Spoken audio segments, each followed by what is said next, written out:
E aí pessoal, o professor Gessé Santos aqui. Hoje vamos falar de alotropia, um tema de química muito legal de ser estudado, pois apresenta diversas aplicabilidades tecnológicas. Podemos ver aqui alguns exemplos de estruturas que apresentam alotropia. Todas elas são formadas por carbono. Temos aqui essa esfera maravilhosa que tem diversas aplicabilidades. Vamos estudar ela durante a aula. Temos esse tubo em escala nanométrica, essas moléculas, e essa malha de carbono que é muito utilizada em tecnologias avançadas no nosso cotidiano. Vamos aos estudos e durante a aula vamos analisar essas estruturas e ver para que elas servem.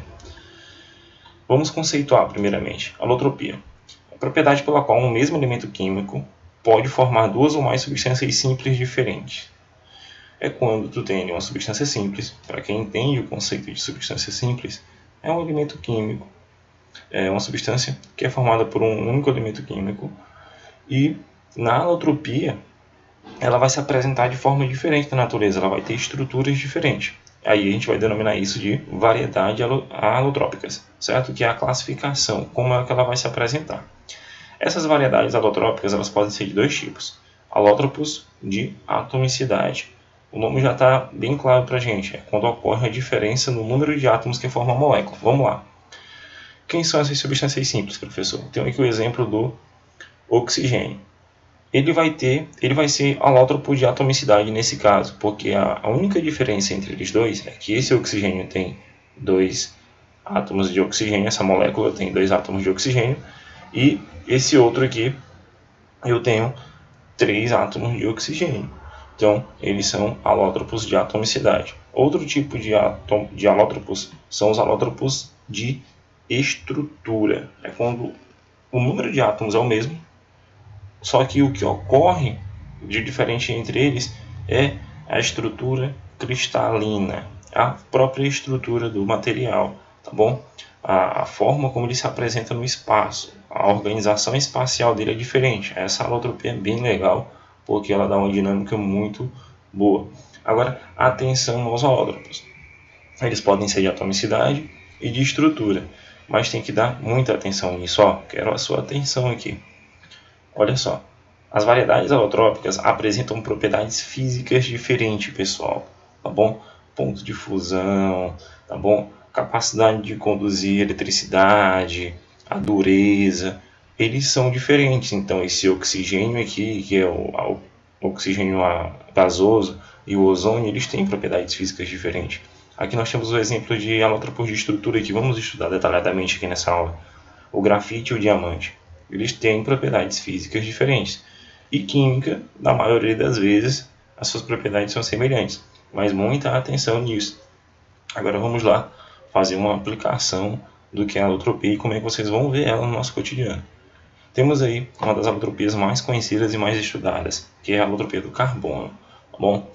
Aqui temos o diamante, é uma das formas alotrópicas dele, que de cara já apresenta a alotropia de estrutura. Eles são alótropos de estrutura. Então, uma das variedades da alotropia de estrutura do carbono é o diamante.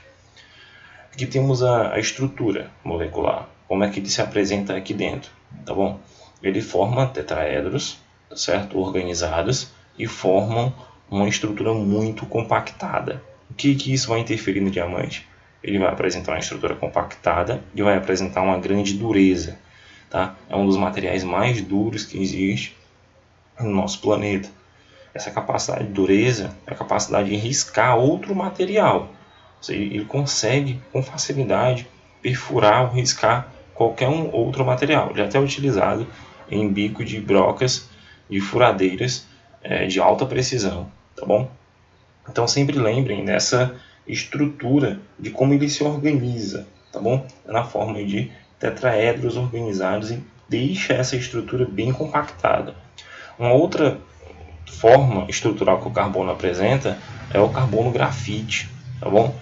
Ele vai ter a mesma quantidade de átomos de carbono, mas a estrutura é diferente. Olha só a estrutura dele. São planos, certo? Interligados aqui, ó. Tá bom? São planos ligados de forma diferente. Esse cara é um tetraedro, ele forma tetraedros. Esse cara aqui não. ele já forma hexágonos ligados, tá certo? E forma esses planos sobrepostos um pelo outro, o que torna essa estrutura mais frágil, tá bom? Não torna ela tão dura, mas ela vai ter propriedades físicas diferentes. Uma das propriedades, bom condutor de corrente elétrica, o grafite, tá? Ele, assim como outras variedades alotrópicas do carbono, está sendo utilizado, tá bom? Como semicondutores, ele é utilizado como eletrodo lá na eletroquímica. Então cada um deles tem uma aplicabilidade muito grande. Não é que o grafite é mais frágil que ele vai ser menos utilizado do que o diamante. O diamante é raro, caro, muito bem, mas o grafite tem muitas aplicabilidades. E isso tudo depende da estrutura espacial deles. E isso daqui é a alotropia de estrutura, tá bom? A quantidade de carbono aí acaba sendo. Eles são formados por carbono, tudo isso aqui é carbono, mas a organização espacial deles é diferente, aí o que torna eles também diferente. Vamos lá. Aqui nós temos uma alotropia mais moderna do carbono, encontrada há um tempo atrás, é o fullereno, que é justamente aquela bola hexagonal, de forma que tem formato com hexagonais, com hexágonos, tá bom? Que a gente viu no início da aula. Então tem aqui 60 carbonos ligados. Foi descoberto em 1984, a galera disse que foi em 1985, e tem formato de uma bola de futebol. Tá bom? Em vários projetos arquitetônicos, ela já foi inspiração para vários arquitetos. E o nome fullereno é justamente por conta de um arquiteto que usou essa estrutura para fazer um monumento, e aí acabou sendo chamado de fullereno, isso em português, tá bom? Então vamos lá, essa esfera de carbono 60, ela é muito estudada, diversas são as aplicações a ela. Possui 60 átomos de carbono, tá bom? E uma informação, aplicações de derivados do fullereno como medicamentos, tá certo? Muito utilizado como medicamentos, porque essa esfera toda ela é muito reativa, tá? Você pode formar outras ligações ligadas aqui nela, e ela tem um mundo de possibilidade. Ela é estudada em escala nanométrica, então ela é utilizada como medicamento para atacar, tá bom, as diversas doenças. E ele é utilizado como materiais fotoativos em dispositivos de conversão de luz. Isso é uma aplicação muito avançada, tá? Quem quiser se aprofundar, a gente vai ter uma aula específica só sobre isso, mas na questão energética, essa estrutura aqui está sendo estudada, tá bom? Até para aplicação em futuras placas solares, muito legal mesmo. Temos os nanotubos, que é mais uma forma alotrópica do carbono 60, só que ele não vai ser aquela esfera, ele vai ser esse tubozinho aqui em escala nanométrica, que é formado por pentágonos e hexágonos alternados, tá certo? Então, são minúsculos tubos de carbono dispostos em pentágonos e hexágonos, eu acabei de falar. Olha só isso, são bastante resistentes à ruptura sob tração, então ele é muito resistente, usado até como blindagem de aeronaves e de outros equipamentos, sendo 100 vezes mais resistente do que o aço. Você tem ali o aço que é muito forte utilizado nas estruturas, esse carinha aqui é 100 vezes mais forte e possui apenas 1/6 de sua densidade, galera, 1/6 de sua densidade. Ele é muito resistente e é muito leve mesmo, tá bom? Então é um material que é uma aplicação muito importante, pois além de ser leve, é muito resistente. Então ele tem uma aplicabilidade muito grande na agência aeroespacial, tá bom? Na engenharia e nos processos futuros, ok? Vamos lá. Por serem extremamente pequenos e leves, podem chegar ao interior de uma célula para serem utilizados como sensores para diagnóstico e tratamentos médicos, tá bom? Principalmente do câncer. Ele é muito utilizado aí no diagnóstico e tratamento de câncer. E tem um probleminha porque quando ele entra no teu organismo, ele acaba destruindo outras células. Mas isso está sendo estudado e melhorado, porque esse tubo ele vai ser revestido como se fosse um fio por polímeros, tá bom? Biocompatíveis, e novos estudos estão sendo realizados para que ele possa ser mais eficaz nesse diagnóstico, tá bom? E para o tratamento médico, tá bom? Principalmente no tratamento do câncer. Também é utilizado na questão energética como semicondutor, uma aplicação enorme em cima dos nanotubos.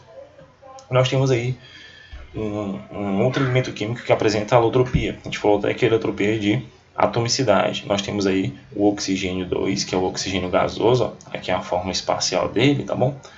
Ele é gasoso, é relacionado à nossa respiração, ele é vital para a vida animal e vegetal.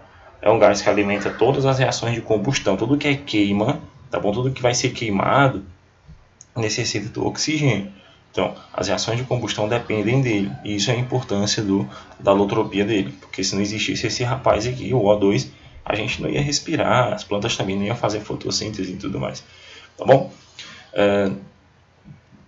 Vamos lá. A próxima forma alotrópica dele é esse rapaz aqui, é o O3. Ele tem um átomo de oxigênio a mais, aí forma o oxigênio ozônio, tá bom? Forma o O3. Ele é usado de forma eficiente no tratamento de água. Ele é um bactericida muito potente, tá? O tratamento de água que utiliza ozônio é uma tecnologia muito avançada. Ele é muito forte, tá? Contra bactérias. As estações de tratamento que utilizam ozônio são estações de tratamento muito avançadas. E também a gente consegue entender que o ozônio, né, ele está relacionado à nossa camada de ozônio, e aí tem a função de filtrar a radiação UV proveniente do Sol, aquela barreira toda na nossa atmosfera, e está relacionado a grandes problemas ambientais, causados principalmente pela liberação de gases que estão diminuindo a concentração desse gás e aí impedindo aí a filtração dos raios UV provenientes do Sol. Essas são as formas alotrópicas que vamos trabalhar. Futuramente irei postar mais aulas sobre a alotropia de outros elementos químicos. E a gente fica por aqui. Até a próxima aula.